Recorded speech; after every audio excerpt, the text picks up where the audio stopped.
Let's actually begin with the story of these iBots. And then I want to get into some of the extraordinary moonshots you're in the midst of. So a long time ago in a faraway place, we decided that a wheelchair, which has been the standard of care since actually Benjamin Franklin, another inventor, bifocals, other medical inventions.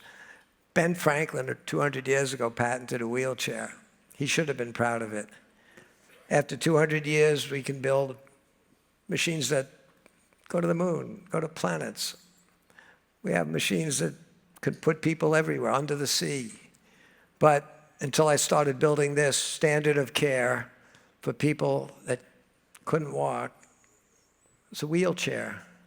If any of you have ever had to use one, even for a day or a week, you'll know what a pathetic alternative that is. And it's not just about mobility, and I knew that when we started building these things.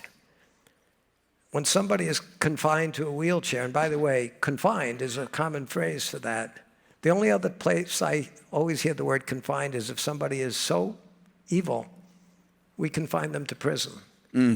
I don't think a vet that comes back from leaving his legs in Afghanistan in an IED should be confined to a wheelchair.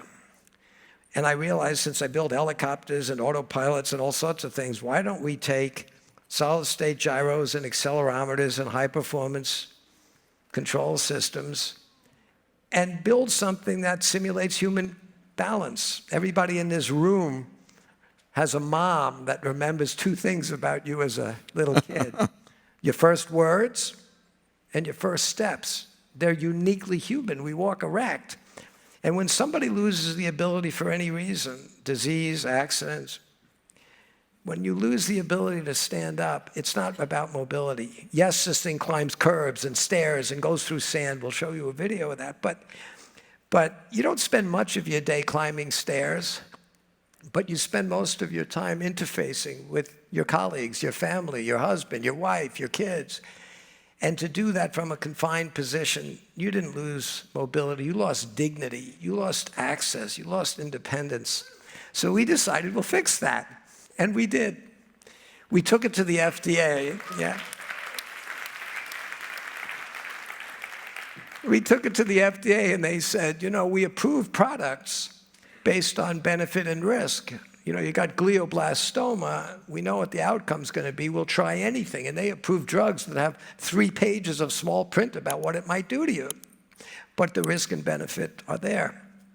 We took this to the FDA and they said, we won't even accept a proposal to review that thing because wheelchairs are safe and there's no benefit. I had to convince people at the FDA they ought to try living in a wheelchair for a while. We ended up compromising and doing it my way. And, we know that theme song here. and we submitted it. I pointed out it would be triply redundant.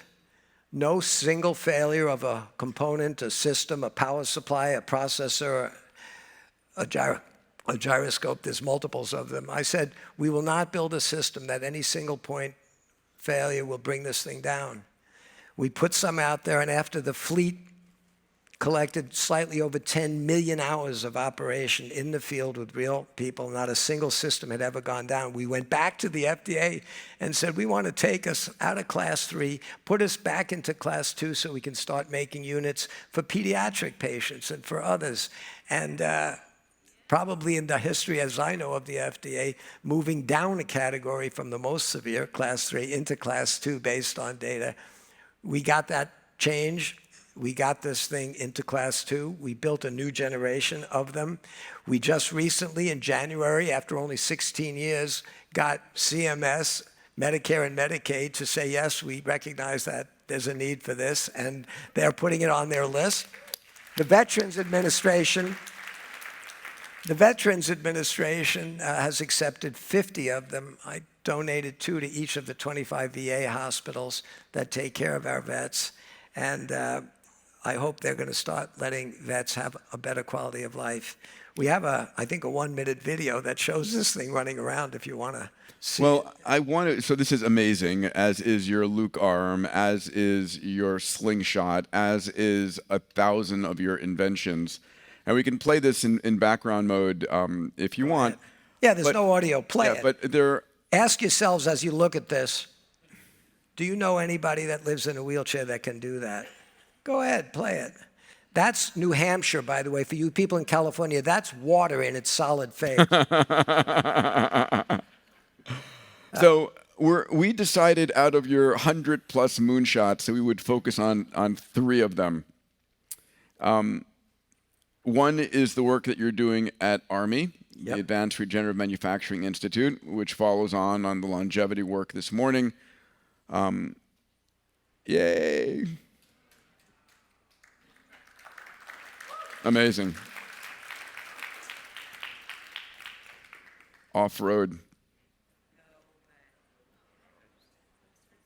I drove one of these up the stairs at the Eiffel Tower into the Jules Verne restaurant. Everybody else was using an elevator. Who would have thunk it? Only you, buddy.